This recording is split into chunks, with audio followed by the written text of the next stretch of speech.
probably one of the most influential ears, voices, minds in the music industry today. He's responsible for some of the biggest records. Most of Jay-Z stuff comes out through Young Guru.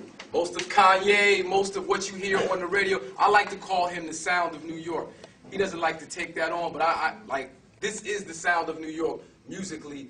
But not only is he a powerful force in the music industry, like he decided to stay home in Newark so his people could benefit off of his value. So his children knows what it is to grow up around their own people. And that right there in and of itself is something very, very powerful and to be commended. But he's a brilliant mind, and he's showing me how to maneuver through the beast. Young Guru. For me, the corporate system doesn't owe me anything. I'm very aware and I understand exactly the situation when I walk into it. I don't have love for that corporation don't have love for me. This is a business arrangement. And I think too many times when we're dealing with our art, we put our love into it and expect that person is going to love you back. That person is never going to love you. If we take, for instance, the letter that Nas wrote today, some people may not know. What he said was to L.A. Reid, Steve Bartles, people that I know well. He basically said, why are you not putting out my album? Stop trying to be an artist. Stop trying to tell me what to do. Okay? The problem is that they told Nas that that album won't count against him owing Def Jam albums. When you sign with a label, you don't sign for one album. You sign for 7 albums, right? So the album that he wants to put out, which is called Lost Tapes, wouldn't count against those 7 albums. So he don't want to put it out. Basically, they're pimping you even further. Okay? Just to give you some background and some information, one thing that the brother said that I do disagree with is, he said that the contracts are still the same from 50 years ago, and they're not. They've gotten worse. They have. What we're dealing with now is the emergence of independence, right? And the emergence of the internet. So people are finally waking up to these things that I've been saying for, I say about 20 years, that you don't need a record label at all whatsoever. I work with them. I know I don't need it. So they're finally starting to see all these artists who are reaping the benefit off of putting their music out independently. So what did these labels do? They furthered the situation and said, okay, we used to just sell your music and get a percentage of your music, but now you people are making too much money off of these ringtones, your live show, and like a good slave master, they said, I need to lock down my slave. So now they come with these 360 deals, which means that I own you completely. Meaning that if you put out an album, you get popular, you go do a show, I get 10% of that. If you sell t-shirts at that show, I get 10% of that. If your music gets into a movie, I get 50% of your mechanicals. They want to own you completely. So this is the reason why you won't see progressive people like Lupe Fiasco come out anytime soon, because he's not going to sign that deal. Or Nas, because these people are intelligent people. So in answering your question, the corporation doesn't owe me anything. What I owe my people is to warn them about the corporation. You understand what I'm saying? From a music level and from so many different levels. That's a great segue into corporations, period, because so many times we, like you said, mystify our enemy, right? These are not mystic people. These are real individuals that wake up every day, put their pants on the same way you do. They just don't come to your neighborhood. You never see them. Right? But these are real individuals. So now what we're doing is that we're moving into a time where these individuals are hiding behind their corporation, which is the most dangerous thing you could do. Why? Because in America, a corporation is considered a person. Right? But it's not a physical person. So that means that if you sue the corporation, you're not suing the man that actually did the deed. You're saying that? I know exactly where you're coming from, but the audience may not. Okay. Let me explain what I mean.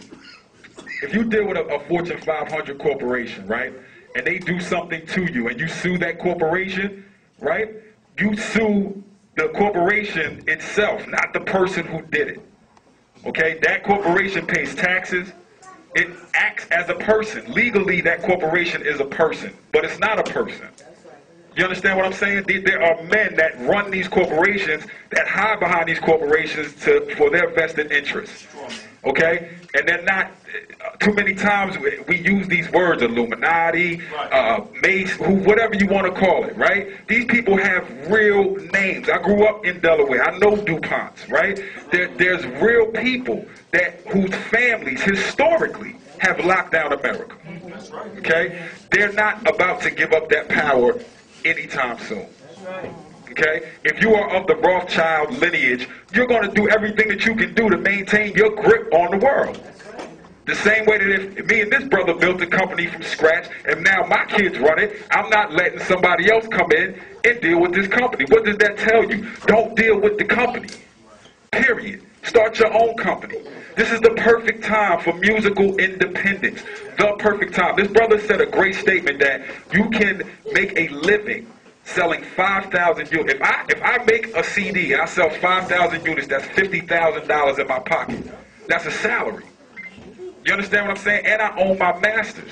The problem is that you signed the contract. When you get into the situation in the first place, you asked to become a slave. You asked for it. You went and chased down whoever you could chase down that was a representative of that label and asked them, please make me a slave. Do you understand what that is? So, okay, now as a progressive person, somebody that has a mind that sits in these meetings and hears nonsense all day, and when I'm sitting in front of L.A. Reid and I raise my hand and I'm like, that's nonsense, they tell me that that's going to sell. That's the whole response. The company doesn't care, righteous, unrighteous, they care about money. Period, point blank. If you look back at hip-hop in 1989, righteous was selling, so they was down with righteous. You understand? Now nonsense is selling, so they down with nonsense. It's about greed and about power and control. And they really, really, really see the end coming. The end is coming. 10 years from now, these record labels will not be here in the capacity that they are now. Because it doesn't make sense. It doesn't. If I'm an artist, I would not sign to a major record label at this point. Because I do all the work.